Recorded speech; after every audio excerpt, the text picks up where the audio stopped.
Ang programang ito ay rated SPG. Striktong patnubay at gabay ng magulang ang kailangan. Maaaring may masiselang tema, lengguwahe, karahasan, sexual, horror o droga na hindi angkop sa... So si Moira nag-utos na looban ninyo sina Lynette at Carlos? Yes, ma'am. Walang iba. Ano, Giselle? Narito na nga ang ating pakabangan ngayong Sabado sa abot kamay na pangarap. Pinuntahan nga ni Giselle sa presinto itong tauhan ni Moira na si Dax upang tanungin na kung bakit sa Japan nagpunta itong si Moira at kung sino pa ang mga kakilala ni Moira doon. At sinabi nga dito ni Dax kay Giselle na wala na daw siyang alam tungkol dito kay Moira.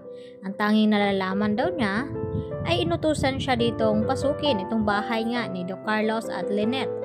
At nagulat itong si Giselle sa kanyang nalaman na si Moira pala ang nag-utos na pasukin at nakawan ang bahay ni Carlos at saktan itong si Lynette.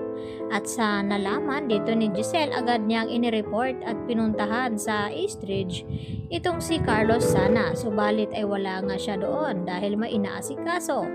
At ang nakausap ni Giselle ay itong si Chang Susan at itong si Josa. At naipaliwanag ni Giselle na ang nag-utos pala na nakawan ang bahay ni Carlos ay itong si Moira. At maya-mayaman ay dito lumating itong si Carlos at nagulat sa kanyang narinig mula dito kay Giselle na hindi niya sukat akalain na ang kanyang tinulungan ay isa palang mangloloko at sinungaling. At dahil sa nalaman ni Carlos, agad niyang tinawagan itong si Mamushi kung naibigay na ba niya kay Moira ang bagong passport na ginawa nito.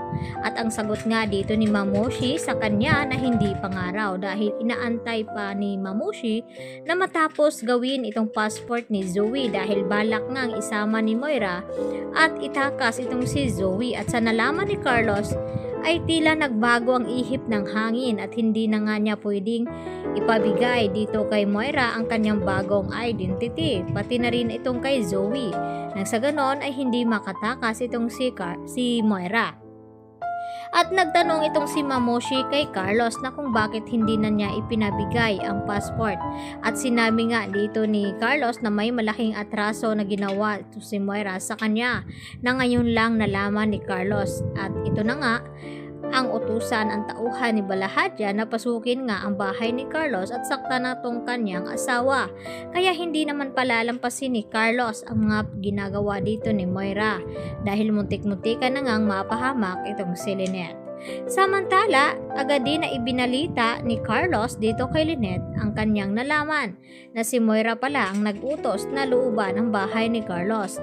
At nagulat itong si Lynette sa kanyang nalaman na hindi niya sukat akalain na maliban sa ginawa ni Moira kay Don Pepe ay nakagawa din ito ng kasalanan. At talaga namang sa dami-dami na ng kasalanan ni Moira dito kay Lynette at kay Annalyn ay hindi na nga daw niya ito mapapatawad pa.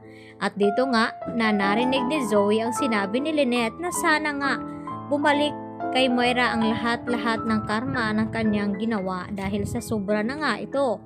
At dapat pagdusahan ni Moira ang mga kasalanan niyang nagawa. At dito nag-react itong si Zoe na mami pa rin daw niya ang pinag-uusapan nila Lynette at Annalyn at nasasaktan nga siya nito. At dito hindi nagustuhan ni Lynette ang salita dito na sinabi ni Zoe. At dito niya sinabihan si Zoe na kaya ba siya sumama dito upang hanapin at tulungan nga itong si RJ nang sa ganun ay mahuli itong si Moira.